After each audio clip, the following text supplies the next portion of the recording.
Film की शुरुआत एक घर दिखाने से होती है, जहां हम एक बहुत ही डरावनी राक्षस की आवाज़ सुन सकते हैं, जो बेहद खतरनाक था। इस वक्त एक इंसान उससे बचने की कोशिश कर रहा था। वो बहुत डरा हुआ था। इसके बाद हमें वो इंसान दिखा जिसकी हालत बेहद ख़राब थी, क्योंकि वो बुरी तरह जल चुका था। इस कारण वो खून से लथपथ हो गया था और उसकी हालत मरने जैसी हो गई थी। पास ही एक किताब भी पड़ी थी, जो बहुत पुराने समय की लग रही थी। इसके अलावा एक जार भी था। ये सीन यहीं से बदलकर एक लड़की सैम पर आता है, जो मूल रूप से भारत की थी, लेकिन वो अपने माता पिता के साथ दूसरे देश में रहती थी। शाम को उनके घर में एक पूजा थी। जब सैम स्कूल जा रही थी, तो उसकी माँ ने उससे कहा कि पूजा के वक्त शाम को जल्दी घर आ जाना, क्योंकि सारी तैयारियां हमें खुद ही करनी है और खाना भी बनाना है। जिस पर सैम कहती है, सॉरी, मैं नहीं आ सकती क्योंकि मुझे कहीं जाना है। तभी उसके पापा भी यहाँ आ गए, जिन्होंने अपनी नाइट ड्यूटी ख़त्म की थी। सैम उनसे मिलकर चली जाती है। जब वो स्कूल आती है तो उसका फ्रेंड कहता है, चलो शाम को घूमने चलते हैं। जिस पर सैम ये कह के मना कर देती है कि किसी और दिन, क्योंकि शायद आज मुझे जल्दी घर जाना है, घर में आज पूजा है। उसका फ्रेंड उससे पूछता है कि पूजा क्या होती है। सैम ने जवाब दिया कि ये हमारा त्योहार है जो हर साल मनाया जाता है। अब इसी बीच सैम की पुरानी दोस्त तमीरा यहाँ आती है, जो उसकी तरह भारतीय थी। वो भारत की संस्कृति और त्योहारों में भी विश्वास रखती थी। पहले ये दोनों बहुत अच्छे दोस्त हुआ करते थे, लेकिन अब ये एक दूसरे के इतने करीब नहीं रहे। हमने देखा कि तमीरा काफ़ी समय से अजीब हो गई थी।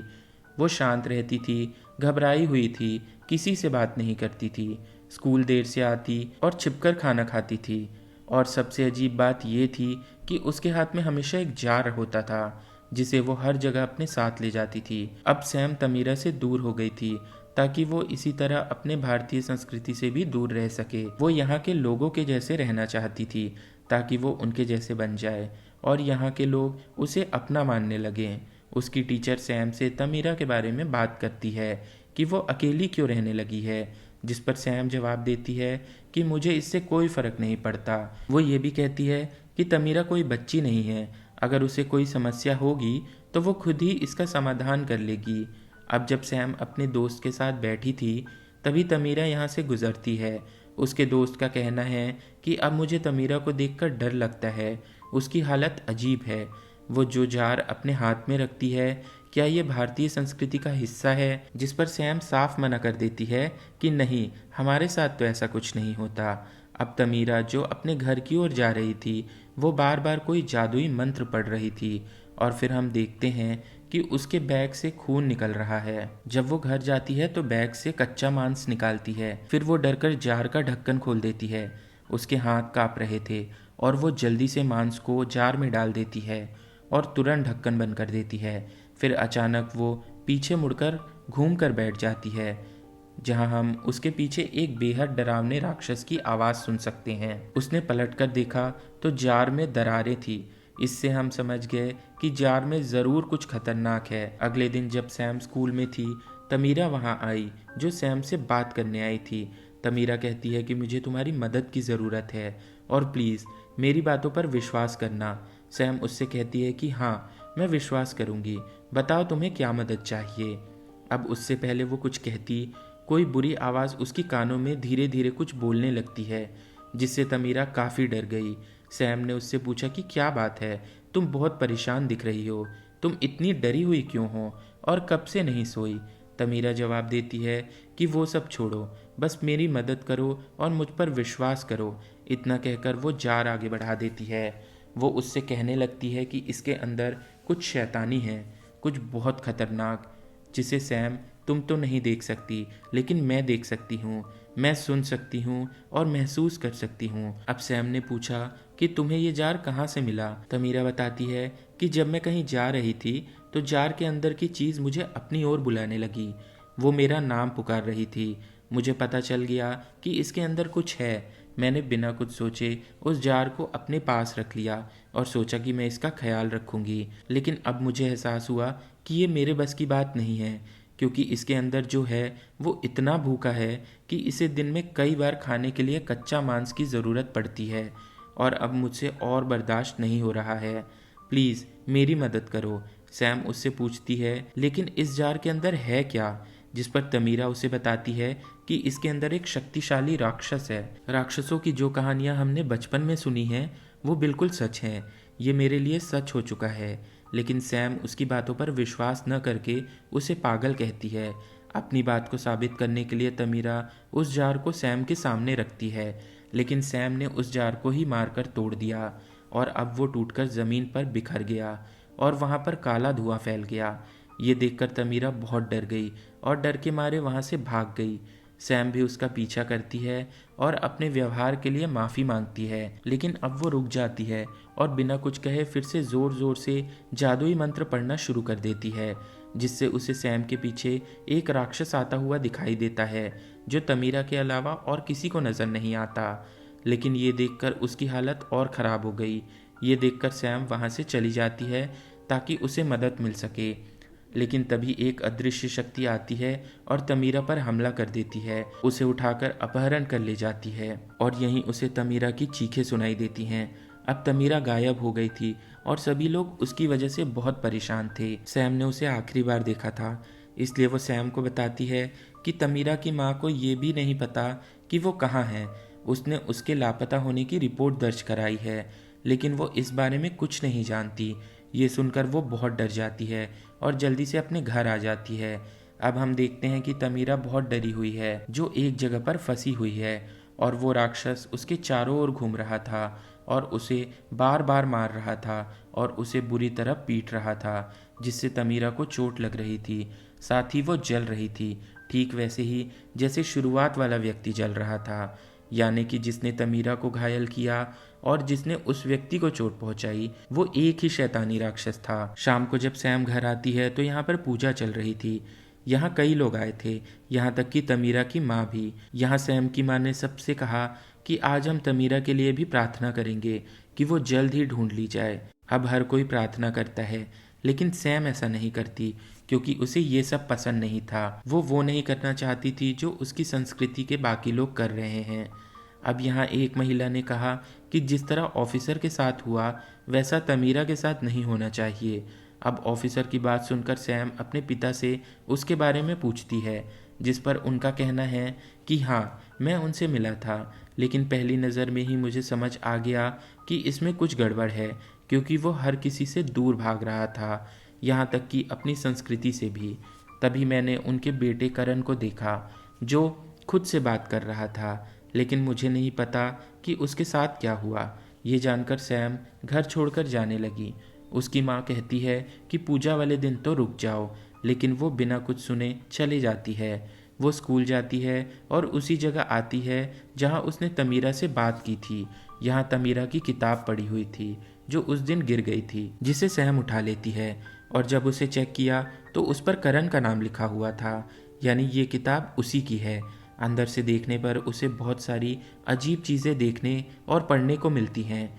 वहाँ लिखा था कि इसे किसी बर्तन या जार में बंद करके रखना है। 7 नंबर भी कई बार लिखा गया था। इसके अलावा डरावने राक्षसों की तस्वीरें और राक्षसों के सपने भी थे, लेकिन यहाँ सैम को कुछ समझ नहीं आता।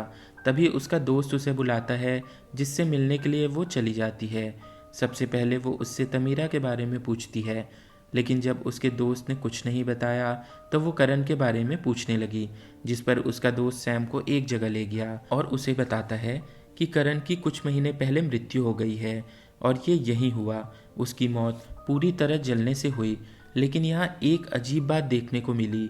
वहाँ जलने का कोई निशान नहीं था, कोई काला निशान नहीं था, जिसका मतलब था कि वो बिना आग के जला है। इसके बाद ये दोनों करण के खाली घर में जाते हैं, जहाँ उसके माता पिता की लाश भी बुरी हालत में मिली थी। हाँ, वो सभी मारे गए थे, लेकिन अब जब वो करण के कमरे में जांच करने गए तो वहाँ भी उसे वही निशान मिला जो उसकी किताब में था, लेकिन यहाँ एक नया निशान भी था जिसका मुंह बहुत बड़ा था और उसमें से बच्चों जैसे छोटे छोटे निशान निकल रहे थे। अब बाहर पुलिस की आवाज़ आती है तो वो वहाँ से चले जाते हैं। अब जब सैम रात को सो रही थी, फिर उसे तमीरा के बारे में भयानक सपने आने लगे, जिससे डरकर वो जाग गई और अपनी माँ से बात करने लगती है, लेकिन उसकी माँ ठीक से जवाब नहीं देती क्योंकि वो पूजा के दिन चली गई थी, जिसकी वजह से उसकी माँ नाराज़ थी। उसकी माँ ने कहा कि तुमने वही किया जो तुम हमेशा करती हो। तुम अपने नए दोस्तों को भी घर नहीं लाती और उन्हीं की भाषा बोलती हो। तुम्हें पूजा पाठ, अपने खान पान और अपनी संस्कृति से इतनी चिढ़ क्यों है? जिस पर सैम को गुस्सा आ गया। वो कहती है कि माँ, अगर हमें अपनी संस्कृति का ऐसे ही पालन करना था तो फिर हम दूसरे देश क्यों आए? हमें वहीं रुकना था। ये कहकर वो यहाँ से चली गई। वो फिर अपने दोस्त के साथ करण के घर गई, क्योंकि कल रात वो किताब वहीं भूल गई थी। यहाँ उसने उसे बताया कि मैं और तमीरा बचपन के दोस्त थे, लेकिन जब मैं बड़ी हुई तो मैंने अपने दोस्त बदल लिए ताकि मैं माहौल बदल सकूं। इसमें तमीरा ने मेरा साथ नहीं दिया, इसलिए मैंने उसे छोड़ दिया।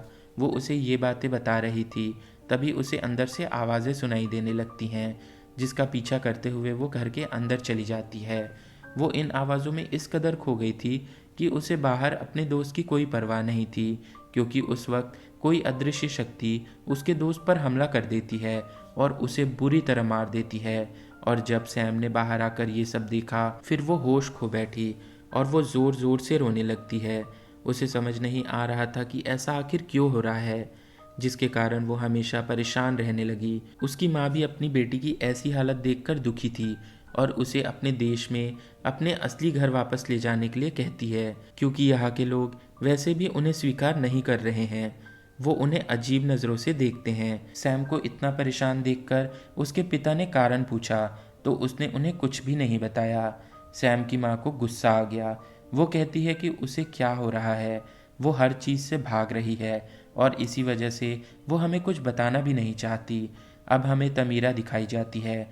हमें पता चला कि दरअसल वो करण के घर में बंद है और वो कई बार वहाँ से भागने की कोशिश करती है, लेकिन राक्षस हमेशा उसे पीछे खींच लेता है। जब सैम अपने कमरे में थी तभी उसे नीचे से आवाज़ें सुनाई देने लगती हैं।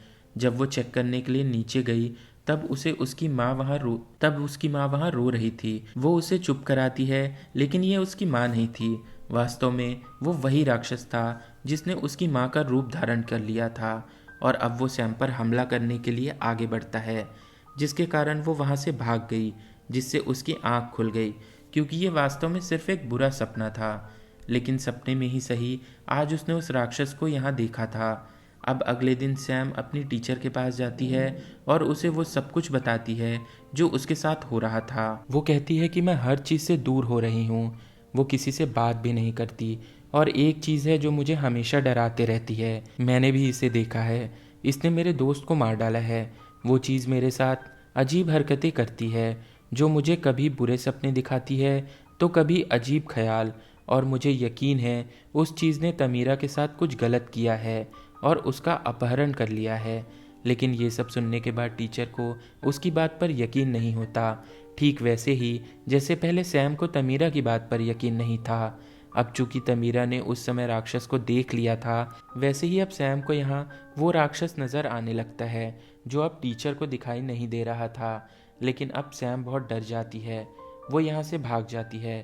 जब सैम घर पर थी तभी टीचर उसे कॉल करती है। सैम को करण की किताब मिल जाने के बाद उसने उसके अंदर की तस्वीरें टीचर को भेज दी थी, जिसके बारे में टीचर ने जानकारी निकाली थी और वो सैम को बताती है, वो शक्ति जिसके बारे में तुम बात कर रही थी वो वास्तव में एक राक्षस है जो कि पूर्वी भारत से है। ये बहुत ही खतरनाक और दुष्ट राक्षस है। कच्चा मांस खाने के बाद ये आत्माओं को निगल जाती है। ये अधिकतर किसी बर्तन या जार में फंसे रहते हैं।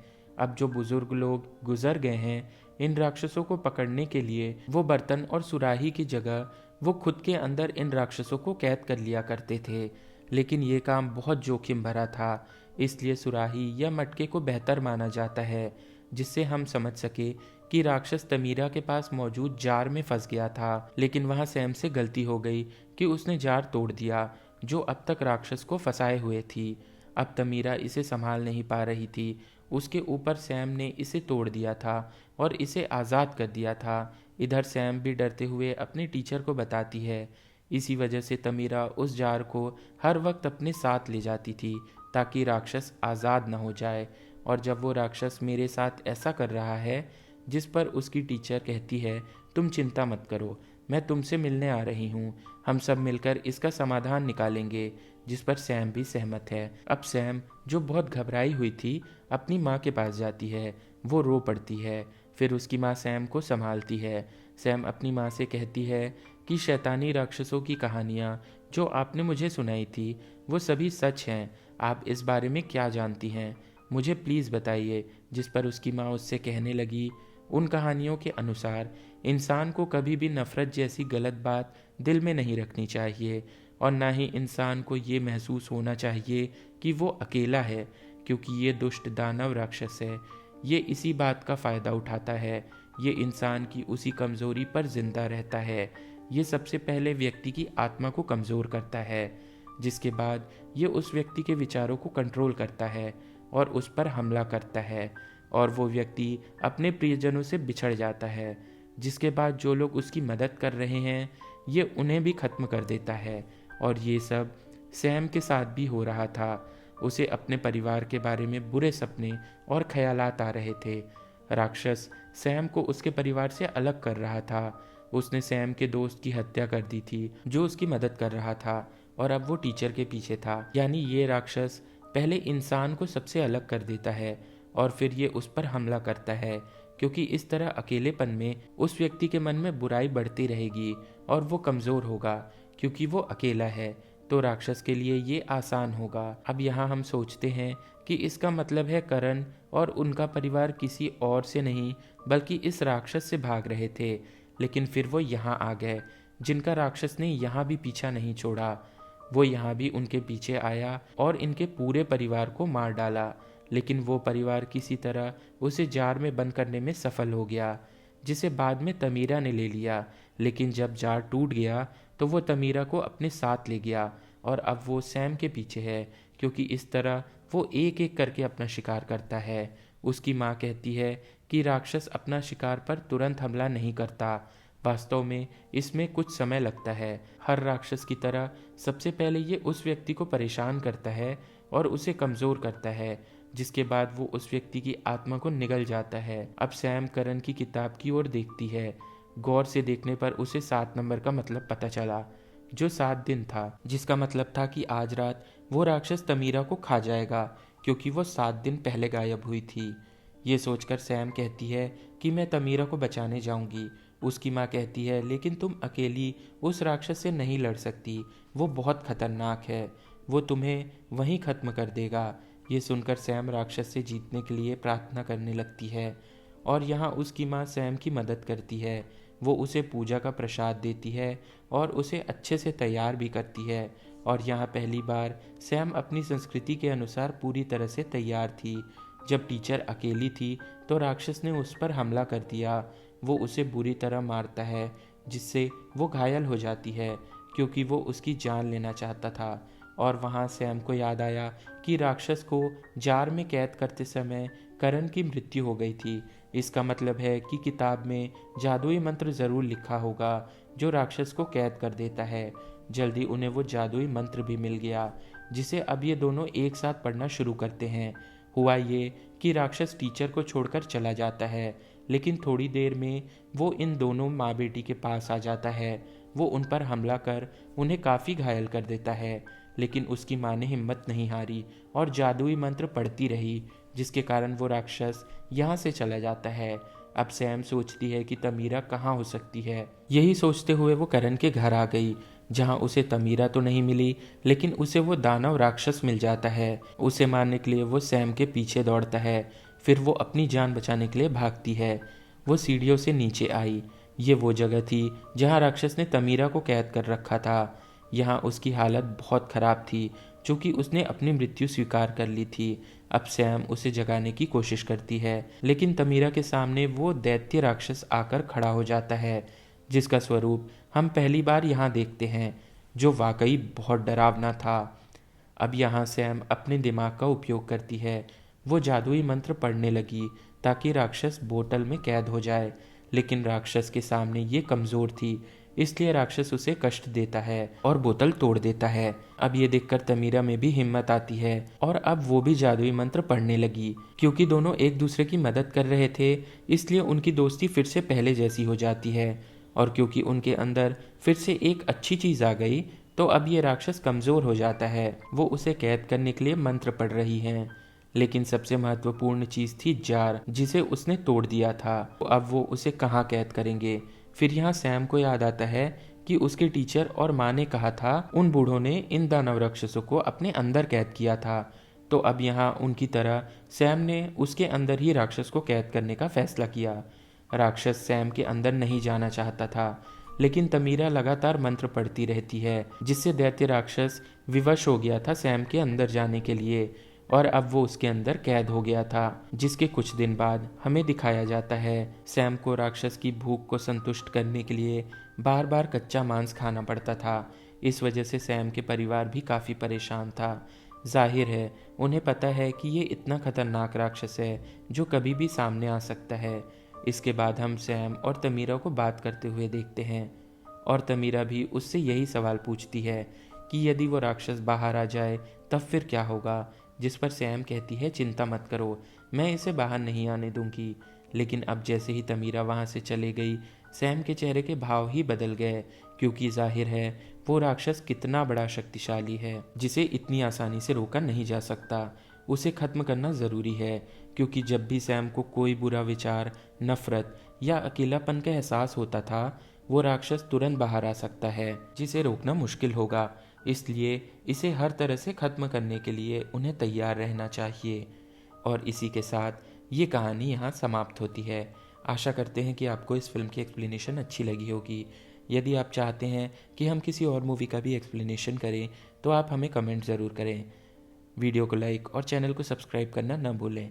मिलते हैं अगले वीडियो में, तब तक के लिए गुड बाय, टेक केयर।